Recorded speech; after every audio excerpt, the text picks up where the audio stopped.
दोस्तों जय हिंद, आपका स्वागत है प्रीतम एकेडमी में।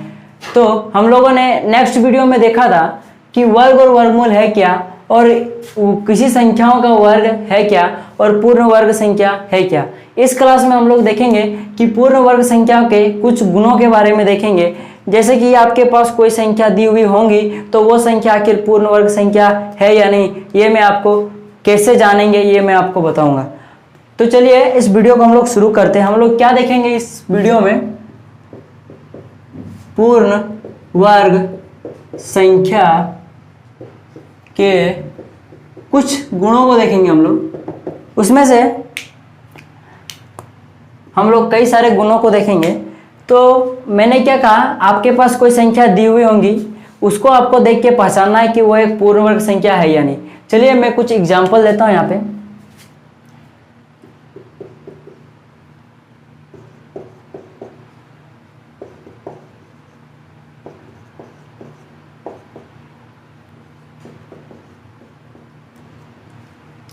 ये सारी संख्याएं, ये सारी संख्याओं को आपको देख के बताना ये है कि ये एक पूर्ण वर्ग संख्या है या नहीं। तब आप बोलिएगा क्या सर, इसको बताने के लिए तो आपको हमें पहले वर्गमूल निकालना सिखाना पड़ेगा। मतलब इस संख्या का मूल, मतलब ये किस संख्या, मतलब किस संख्या को गुना करने पर प्राप्त है वो आपको सिखाना पड़ेगा निकालने। तो मैं बोलूँगा ऐसा कोई इशू नहीं है, आपको क्या करना है, बस इसका इकाई देखना है। इकाई मतलब क्या, इस संख्या का अंतिम डिजिट देखना है, ये इसको आपको देखना है बस। और आप आंख बंद करके बता दीजिएगा कि ये एक पूर्ण वर्ग संख्या है या नहीं। कैसे, सो देखिए, उससे पहले मैं आपको बताऊं कि इकाई की संख्या है। आप बोलेगा इकाई की संख्या क्या है, तो आपने पढ़ा है इकाई, दहाई, सिकड़ा, हजार, इस वाला ये वाला आप लोगों ने पढ़ा है ना। तो इकाई की वह सारी संख्या होती है, देखिए कौन सी संख्या होती है, 1 2 3 4 5 6 7 8 9 और एक 0। ये सारी क्या है, इकाई की संख्या है। मतलब आप कोई भी संख्या देख लो, उसके अंतिम डिजिट में आपको ये सारी संख्या नजर आएंगे, यानी कि ये क्या है, इकाई की संख्या है। तो ये सारी संख्या अगर कोई किसी संख्या के इकाई में है, ऑफकोर्स होंगी, तो वो कैसे जानेंगे कि वो एक पूर्ण वर्ग संख्या है। तो अगर कोई संख्या के इकाई में अगर आपको 2 दिख जाए, अगर 2 दिख जाए, 3 दिख जाए, 7 दिख जाए या 8 दिख जाए, ये सारी अगर आपको संख्याएं दिख जाए तो आप समझ लिए कि वो एक पूर्ण वर्ग संख्या नहीं है। तो फिर पूर्ण वर्ग संख्या है क्या।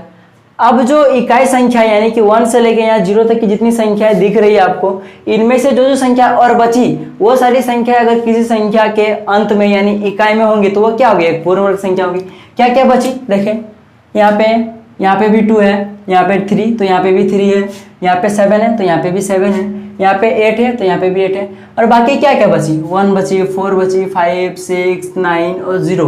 क्या क्या, ये दूसरा नंबर का टॉपिक है, 1 4 5 6 9 और 0। अगर ये सारी संख्याएं आपको किसी संख्या के इकाई में देखने को मिलेगी, वो क्या होगी, एक पूर्ण वर्ग संख्या होगी। और अगर 2 3 7 और 8 अगर देख जाए तो वो एक पूर्ण वर्ग संख्या नहीं होगी। तो यहाँ पे देखिए आप लोग एग्जाम्पल के थ्रू हम लोग समझते हैं। यहाँ पे क्या दिया हुआ है, 576, 576। इसमें आपको इकाई में 6 दिख जाएगा तो आप बोल दीजिएगा ये एक पूर्ण वर्ग संख्या है, ये एक पूर्ण वर्ग संख्या है। यहाँ पे देखिए आप लोग 625, इसके इकाई में आप 5 देखिएगा तो आप बोलिएगा क्या, ये भी एक क्या है, पूर्ण वर्ग संख्या है। यहाँ पे 729 आपको दिख रहा है, यहाँ के इकाई में 9 है, तो यहाँ पे यानी कि ये क्या है, एक पूर्ण वर्ग संख्या है। यहाँ पे आपके इकाई में देखिए कि यहाँ पे 0 है, यानी कि ये भी एक पूर्ण वर्ग संख्या है। यहाँ पे 0 आपको नजर आ रहा है, यहाँ पे भी, यानी कि ये भी क्या है, एक पूर्ण वर्ग संख्या है। ये सब है, लेकिन ये एक पूर्ण वर्ग संख्या नहीं है। क्यों, आपको मन में सवाल उठा होगा क्यों, क्योंकि जहां पे भी आपको 0 वाला फंडा दिखे, इसमें से 0 को हटा देते हैं तो क्या बचेगा, देखिए ये संख्या आपको निकल के आएगी 50505, क्योंकि हम लोगों ने 0 को हटा दिया। तो आपको ये संख्या को देखना पड़ेगा कि ये पूर्ण वर्ग संख्या है या नहीं। तो ये संख्या आपको देखने के लिए आपको पहले वर्गमूल निकालना जानना पड़ेगा। तो आपको वर्गमूल निकालने जानने के लिए आपको पूरा ये जो मैं क्लास डालूंगा वर्ग और वर्गमूल का, उसको आपको पूरा वॉच करना पड़ेगा। तब आप समझ जाइएगा देखते ही कि ये जो संख्या है इसका एक पूर्ण वर्ग नहीं निकलेगा, मतलब इसका जो आपका वर्गमूल निकलेगा ये पॉइंट में निकलेगा, मतलब ये संख्या क्या है, ये एक पूर्ण वर्ग संख्या नहीं है। मतलब सिर्फ इकाई को देखने से ही काम नहीं चलेगा, उसके बाद वाला भी देखना पड़ेगा, किसमें, जीरो वाले फंडा में। ठीक, और एक जीरो का फंडा है, अगर आपके पास कोई संख्या दी हुई है जीरो वाला, जैसे कि इसको हम लोग लेते हैं, यहाँ पे मैंने 400 लिखा था, इसको लेते हैं हम लोग। आपको ये देखना है कि ये जो 400 वाला संख्या है इसमें आपको देखना है कि जीरो की संख्या कितनी है। सिर्फ 400 वाला में नहीं, इस टाइप के जितने भी जीरो वाले क्वेश्चंस आएंगे अंतिम में, जितने जीरो होंगे उनको पहले आपको गिन लेना है। इसमें देखिए आप लोगों को 2 गो जीरो है, यानी कि ये सम है। अब मैं बात, इससे पहले आप लोगों को जानना पड़ेगा कि सम और विषम है क्या। तो सम क्या है, जितने भी गिनती की संख्याएं हैं उनमें से जो जो 2 से कट जाएंगे वो सारी सम संख्याएं। जैसे 4 क्या एक सम संख्या है, 6 क्या एक सम संख्या है, 8 क्या एक सम संख्या, इस तरह करके आप जितना दूर तक जा सकते हो। और विषम संख्या की कौन सी है, सीधा सा बात है कि जो 2 से नहीं कटेगी वो सारी विषम संख्या होंगी। जैसे क्या क्या होंगे, 2 होंगे, 2 तो खुद ही ये सम है ना, विषम है। 2 देखिए 2 होंगे, 3 होगा, 5 होगा, इस तरह की जितनी संख्या आप सोच सकते हैं सब क्या है, विषम संख्या है। तो आपको यह देखना है कि कितने जीरो है। यहाँ पे आप बोलेगा सर 2 जीरो है, तो 2 क्या है, एक सम संख्या, यानी कि जीरो की संख्या क्या है, सम है।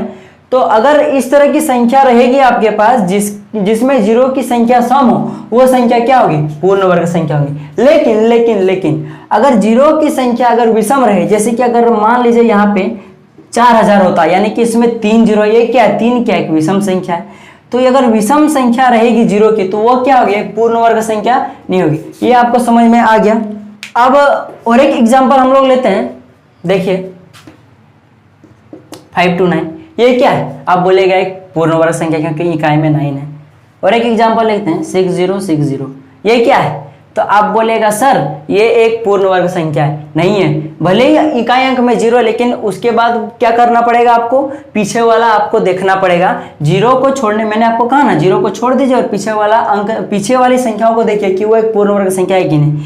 606 ये आपका किसी भी संख्या का वर्ग नहीं है, होगा तो वो पॉइंट वाली संख्या का होगा, यानी कि ये भी क्या एक पूर्ण वर्ग संख्या नहीं है। तो अब हम लोग देखते हैं कि अगर कोई संख्या है उसका अगर वर्ग निकालते हैं, मतलब अगर आपके पास कोई जीरो वाली संख्या है, जैसे देखिए आपके पास 10 में एक जीरो है, तो ये जीरो वाली संख्या है। इसमें जीरो की संख्या अगर 1 रहेगी तो उसके वर्ग में कितने जीरो होंगे, आपको ये देखना है। ये हमारा तीसरा नंबर का टॉपिक होगा।